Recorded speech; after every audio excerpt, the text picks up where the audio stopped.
विठ्ठल मूर्ती संरक्षण महोत्सव 2024 आयोजित चेअरमन अभिजित पाटील भव्य कीर्तन सोहळ्याचा देगाव येथे आयोजन। म्हणून विठुरायाला आज आपण पाहू शकतो। विठ्ठल मूर्ती संरक्षण स्मृती उत्सव उत्साहात साजरा। पहिला अफजल खान आणि नंतर औरंगजेबाने केलेल्या आक्रमणावेळी विठ्ठल मूर्तीचे संरक्षण करण्यासाठी ती लपवून ठेवण्यात आली होती। म्हणून विठुरायाला आज आपण पाहू शकतो। विठ्ठल मूर्ती संरक्षण स्मृती उत्सव उत्साहात साजरा। विठुराया हे शेकडो वर्षांपासून महाराष्ट्राचे आराध्य दैवत राहिलेले आहेत। संत मंडळी आणि वारकरी संप्रदायाने अवघ्या विश्वाला समतेचा दिलेला संदेश आजही जगाला दिशादर्शक ठरत आहे। मात्र 325 वर्षापूर्वी हीच विठ्ठल मूर्ती मोगल आक्रमकांच्या हल्ल्याची शिकार झाली असावी। त्यावेळी या मूर्तीचे संरक्षण बडवे समाजाचे संत प्रल्हाद महाराज आणि देगावचे पाटील सूर्याजीराव घाडगे यांनी केले।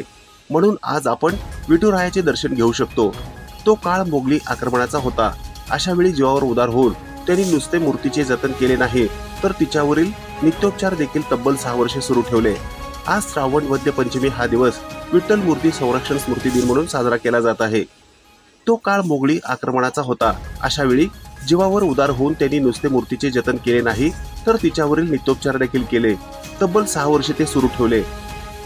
शिवकाळात 1665 साली मोगल सरदार अफजल खान आणि 2 ऑक्टोबर 1695 ते 13 ऑक्टोबर 1699 या काळात मोगल बादशाह औरंगजेबने महाराष्ट्रावर केलेल्या हल्ल्याच्या वेळी विठ्ठल मंदिरातून मूर्ती हलवून तिचे 6 वर्षे संरक्षण करणारे सूर्याजीराव घाडगे पाटील यांच्या आठवणी निमित्ताने आज श्रावण शुद्ध पंचमीला देगाव येथे वारकरी संप्रदाय, बडवे समाज आणि पाटील कुटुंबांकडून मूर्ती संवर्धन दिन पाळण्यात आला। अफजल खान ज्यावेळी स्वराज्यावर चालून आला त्यावेळी त्याने देवस्थानांची मोडतोड आणि मूर्त्या भंजन करण्यास सुरुवात केली। तुळजापूर, पंढरपूर येथेही त्याने हल्ले केले। यावेळी प्रल्हाद महाराज बडवे यांनी विठ्ठल मंदिरातील मूर्ती सहकाऱ्यांच्या मदतीने देगाव येथील सूर्याजीराव पाटील यांच्या शेतात नेली। यानंतर अफजल खानाचा शिवाजी महाराजांनी वध केला।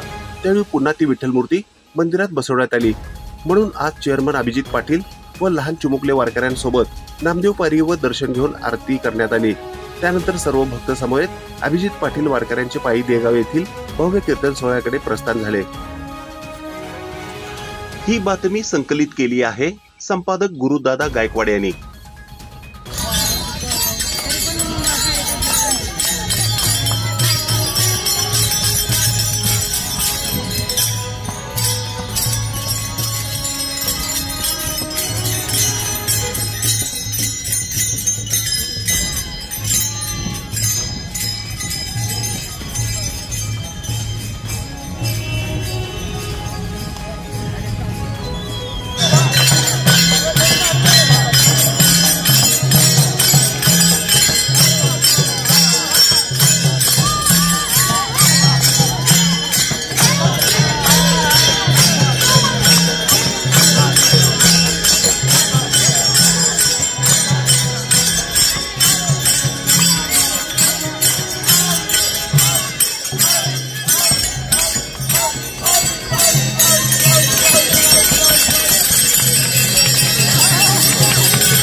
ताज्या घडामोडी पाहण्यासाठी आजच महाराष्ट्र सुखदेव न्यूज या YouTube चॅनलला लाईक आणि सबस्क्राइब करा। ताज्या घडामोडी पाहण्यासाठी आजच महाराष्ट्र सुखदेव न्यूज या YouTube चॅनलला लाईक आणि सबस्क्राइब करा।